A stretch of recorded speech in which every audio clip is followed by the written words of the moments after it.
नमस्कार दोस्तों, स्वागत है आपका भगवत ज्ञान मोटिवेशन चैनल में। दोस्तों, अभी इस चैनल पर साई सच्चरितमानस के अध्यायों की सीरीज़ चालू है। इस किताब में बताया हुआ है कि इसके पाठ का फल पढ़ने वाले और सुनने वाले दोनों को मिलता है। इस अध्याय के पाठ का फल है ला इलाज बीमारी भी मिट जाएगी।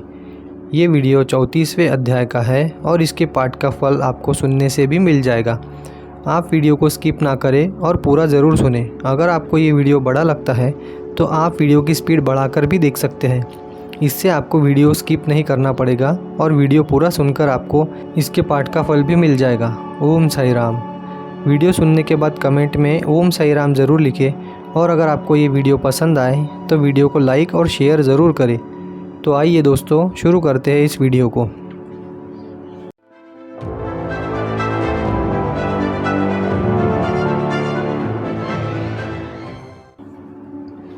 श्री साई सच्चरितमानस अध्याय 34वां।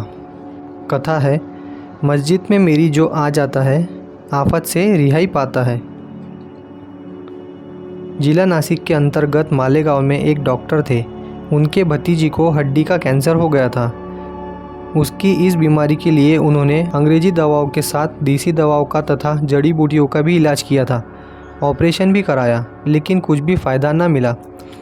उसकी उम्र छोटी थी, दर्द सहन करना उसके लिए मुश्किल हो रहा था और यह देखकर घर के सभी लोग दुखी थे। लोगों के कहने पर उसके माँ बाप ने देवी देवताओं की सेवा की, मनौतियाँ मांगी, मगर वे सब कोशिशें बेकार साबित हुई। एक दिन किसी से उन्हें बाबा के बारे में मालूमात हुई और शिरडी जाने की सलाह मिली। तब वे भी बड़े श्रद्धा के साथ भतीजे को लेकर शिरडी आ गए। वहाँ बाबा के दर्शन करने पर बेटे को उनके चरणों में रखकर बोले, बाबा, इसका दुख हमसे देखा नहीं जाता। हम सब तरह के इलाज करके हार जाने के बाद अब आखिर में आपके पास बड़ी उम्मीद लेकर आए हैं। अब आप हम पर मेहरबान हो जाइए और इस बच्चे को ज़िंदगी का दान दीजिए। उस वक्त बाबा ने एक नज़र उस बच्चे पर डाली और उसके बदन पर हाथ फिराते हुए कहा, अब आप बेफिक्र रहिए, मैं उदी देता हूँ, उसे लगाइए, 8 दिनों में आराम पड़ेगा। जो मस्जिद में आया वह नाउम्मीद होकर लौटेगा, यह कतई नामुमकिन है। इसे सुनने पर उन्होंने बहुत धीरज पाया। उन्होंने अपना मुकाम बढ़ाया और वे वहीं रह गए। फिर 4 ही दिनों में उसके बच्चे को दर्द से राहत भी मिली। तब बाबा से इजाज़त लेकर वे मालेगांव लौटे। वहाँ भी उदी के भरोसे पर ही रहे और देखते देखते वह लड़का उस जानलेवा बीमारी से छूट गया। ऐसे ही बात एक और भी हम बताते हैं। ठाना जिला में बेलापुर के पास तुरबे नाम के गांव है। वहाँ रहने वाली शांताबाई नाम की औरत के अंगूठी में नासूर था। वह 7 साल तक तकलीफ दे रहा था। उसने भी उसके लिए दवा करने पर कोई कसर नहीं छोड़ी थी। एक रात सपने में उसे बाबा का दर्शन हुआ। वे बोले, ऐ शांताबाई, फिक्र मत कर, तू अपने जख्म पर डीके माली लगाती जा। डीके माली एक बूटी है जिसके पत्ते दवाई असर रखते हैं, तुझे इससे राहत मिलेगी। यह देखकर उसे बहुत खुशी हुई। उसने डीके माली लगाना शुरू किया और देखते ही देखते वह अच्छी हो गई। फिर यह सारी बात उसने चिट्ठी लिखकर बाबा को बता दी और आगे ज़िंदगी भर बाबा की भक्ति करती रही। ओम साई राम। इसके आगे की कथा है, मुझसे मांगो मैं दूंगा, खींचकर मेरे पास ले आऊँगा। पिछली कहानी में मालेगांव के जिस लड़के की हड्डी के कैंसर वाली बीमारी के बारे में कहा, उसकी आगे की हकीकत भी सुनिए। अनगिनत इलाजों के और दवाओं के बावजूद जो बीमारी हट नहीं सकी, वह सिर्फ उदी से हट गई।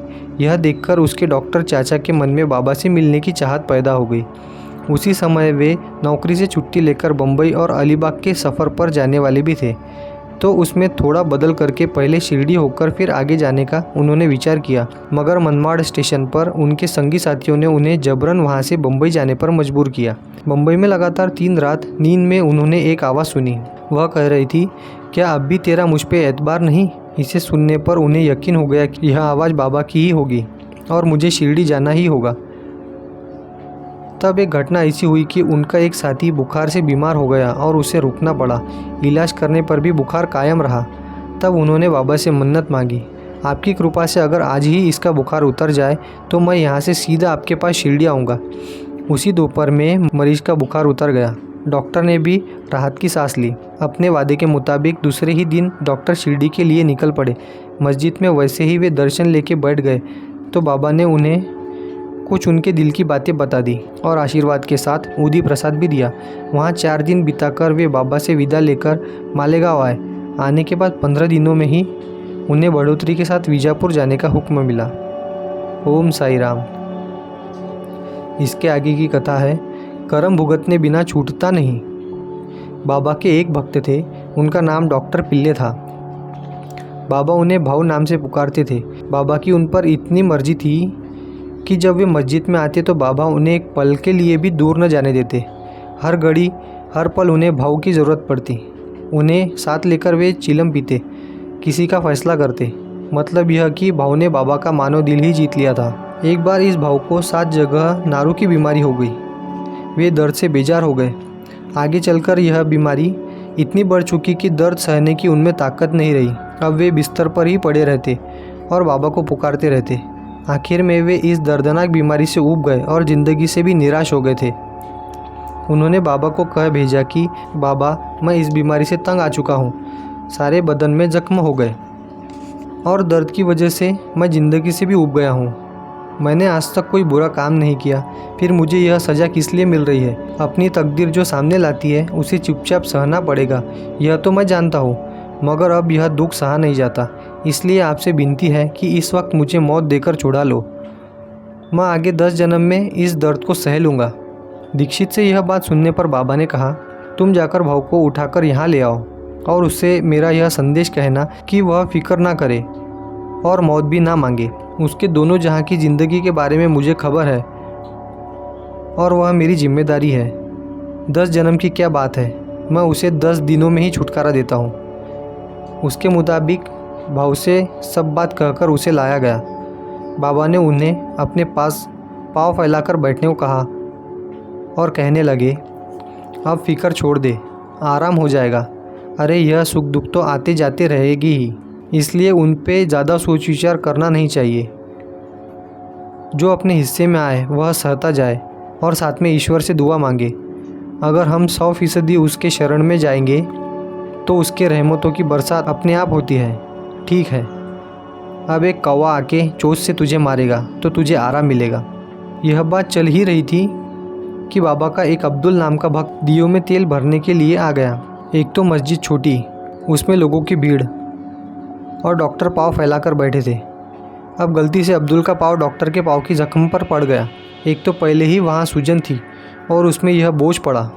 फिर डॉक्टर का दर्द सिर तक पहुँच गया और वे ज़ोर से चिल्लाए। मगर एक बात यह भी हुई कि वह जख्म फूटी और अंदर की सारी गंदगी निकल गई। बाद में वे बाबा के कहने पर अपने घर गए और ऊदी लगाने लगे। उस रोज़ से बराबर 10 ही रोज़ में उनकी वह बीमारी भाग गई। जैसा बाबा ने पहले कहा था वैसे ही 10 दिनों में उनको बीमारी से छुटकारा मिला। ओम साई राम। यहाँ पर श्री साई सच्चरितमानस ग्रंथ के 34वें अध्याय का पहला पार्ट पूरा हुआ। ओम साई राम।